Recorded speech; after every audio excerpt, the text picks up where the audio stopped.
ते जे बुवा आहेत तरुण कोणीतरी एक, त्यांनी छत्रपती शिवाजी महाराजांच्या इतिहासावरती जेव्हा हे बोलत होते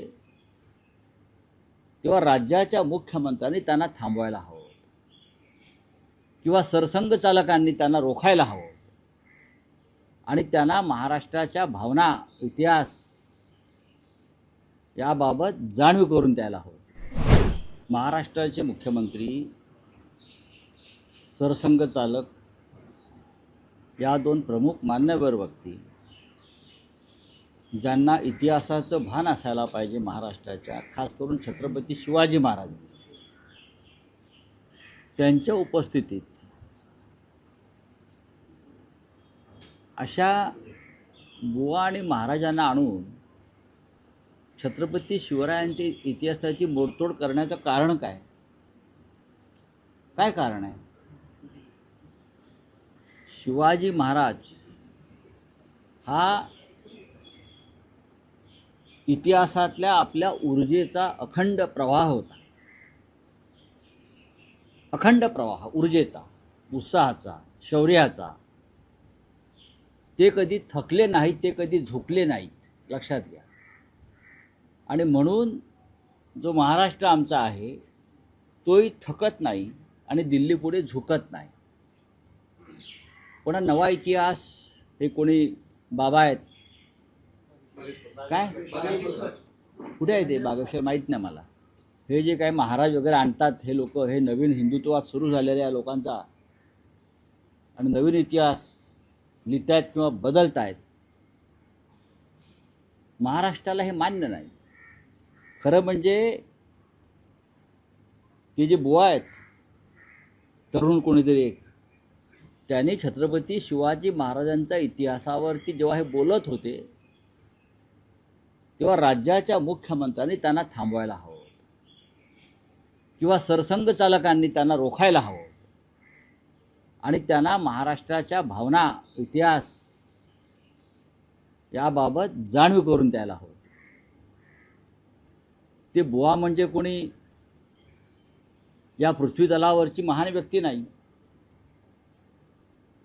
वय काय त्यांचं वय काय, अभ्यास काय? ते असं म्हणतात का किती मुलं जन्माला घाला? 4 मुलं. तुम्ही घाला ना आधी, तुम्ही ब्रह्मचारी. हां, अजून तुमचं लग्न झालेलं नाही आणि दुसऱ्यांना सांगताय की 4 मुलं जन्माला घाला आणि 1 मूल कोणाला द्या? हां, मग तुम्ही द्या. तुम्ही 5-25 मुलं जन्माला घाला आणि हवी तेवढी द्या, काय हरकत नाही, काय हरकत नाही द्यायला. स्वतःपासून हे जे संत बुवा महाराज आहेत त्यांनी ही सुरुवात स्वतःपासून करायला हवी.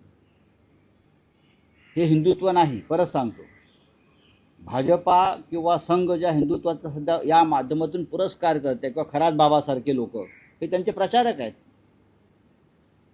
हे हिंदुत्व अजिबात नाही आहे. एका बाजूला तुम्ही लोकसंख्या नियंत्रणासाठी सरकार मंत्रालय स्थापन करताय आणि कोट्यवधी रुपये खर्च करताय लोकसंख्या नियंत्रणासाठी, आणि दुसऱ्या बाजूला अशा माध्यमातून तुम्ही लोकसंख्या वाढवण्याचा प्रचार करताय.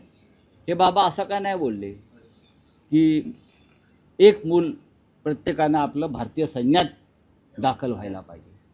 असं का नाही बोलले? आम्ही त्याचं स्वागत केलं असतं. 1 मूल बलिदानासाठी, भारतीय राष्ट्रसेवेसाठी दिलं असतं. हे त्यांना का सुचत नाही?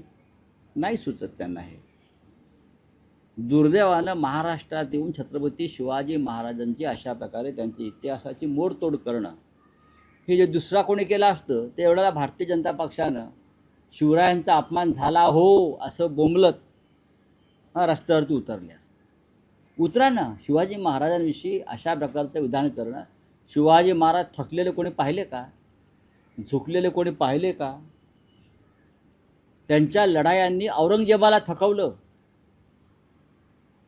त्यांच्या पुढल्या पिढीनं औरंगजेबाला थकवलं. या शिवाजी महाराजांनी न थकता अफजलखानाचा कोथळा काढला, शाहिस्तेखानाची बोटं तोडली, पळून लावलं, आणि तुम्ही त्यांना थकलेला माणूस म्हणता. कुठून तुम्हाला हे सुचतं? काय पिता काय तुम्ही?